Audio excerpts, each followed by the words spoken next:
ملک جو ہیں اس وقت بدقسمتی تو یہ ہے، مجھے اس پہ بہت دکھ ہے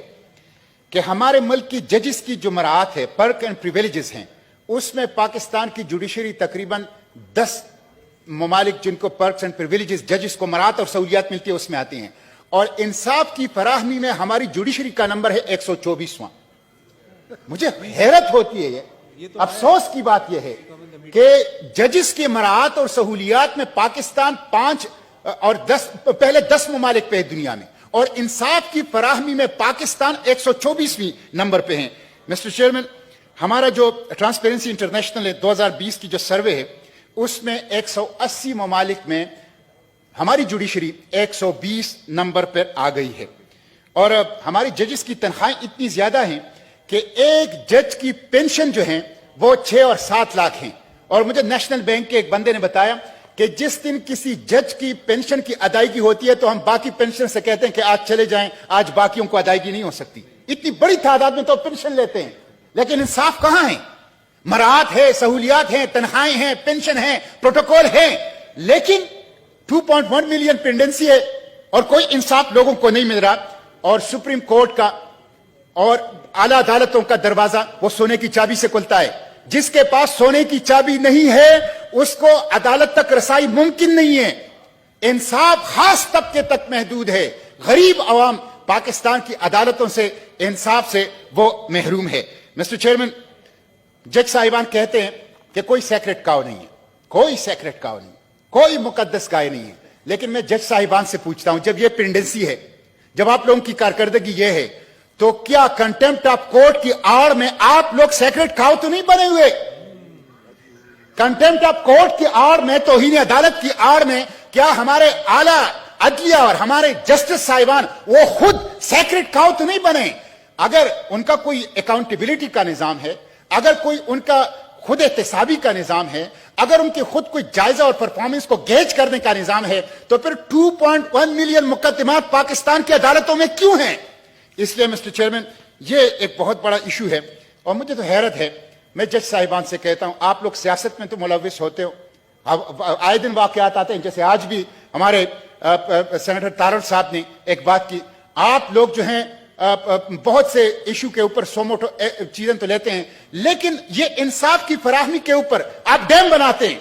اور مختلف چیزوں کے اوپر جو آپ کا کام ہی نہیں ہے اس کی طرف جاتے ہیں، لیکن جو آپ کا بنیادی کام ہے پاکستان کے عوام کو انصاف فراہم کرنا، اس انصاف کی فراہمی ابھی تک کیوں ممکن نہیں ہو سکی ہے؟ اور دن بدن پاکستان میں یہ پینڈنسی جو ہے وہ کیوں بڑھ رہا ہے؟ کون سا مافیا ہے جس کو عدالتوں نے پکڑا ہے؟ آپ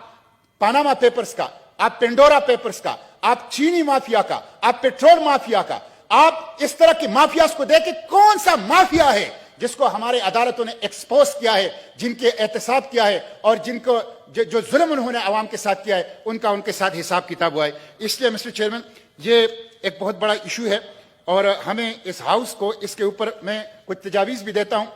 جیسے کہ میں ہر چیز، ایک تو یہ ہے کہ یہ جو خالی اسامیاں ہیں اس کو پوری طور پر پر کیا جائے، فوری طور پر پر کیا جائے۔ 10 منٹ مجھے بولنے کا میرے خیال میں حق ہے اپنے موشن کے اوپر۔ پلیز آپ بولیں جی، پلیز۔ ٹھیک ہے، تو میں یہ عرض کر رہا ہوں کہ جو خالی پوسٹ پڑی ہیں ججز کی تقریباً 1048، ایک تو اس کو پر کیا جائے اور ججز کی تعداد بڑھائی جائے، ججز کی تنخواہوں کو آدھا کر کے ان سے آدھے نئے ججز بھرتی کیے جائے۔ اتنے جو پاکستان کے خزانے کا بات کی ہے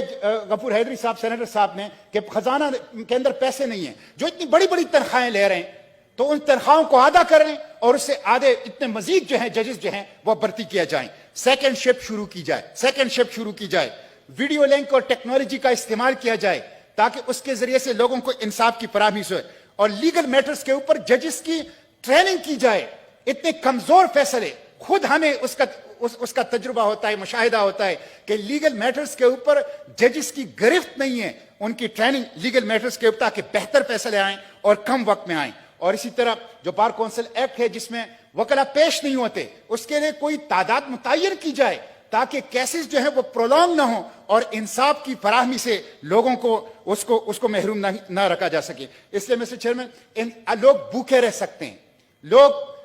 ننگے پاؤں رہ سکتے ہیں، لوگ اپنے دوسرے حقوق کے اوپر بھی کمپرومائز کر سکتے ہیں، لیکن انصاف کے بغیر کوئی نہیں رہ سکتا. انصاف نہیں ہوگا تو بدامنی ہوگی، انصاف نہیں ہوگا تو اضطراب ہوگا، انصاف نہیں ہوگا تو طبقاتی تقسیم ہوگی، انصاف نہیں ہوگا تو ایک رولنگ ایلیٹ استحصال کرے گی، ایکسپلائٹیشن کرے گی. استحصالی طبقہ وہ استحصال کرے گا عوام کا. اس لیے انصاف کی فراہمی بنیادی چیز ہے، باقی چیزوں کا نمبر اس کے بعد آتا ہے. تو اس کے لیے ہمیں کولیکٹیولی کچھ ایفرٹس کرنی چاہیے تاکہ ہم اپنے عوام کو کم از کم انصاف فراہم کر سکیں. بہت شکریہ.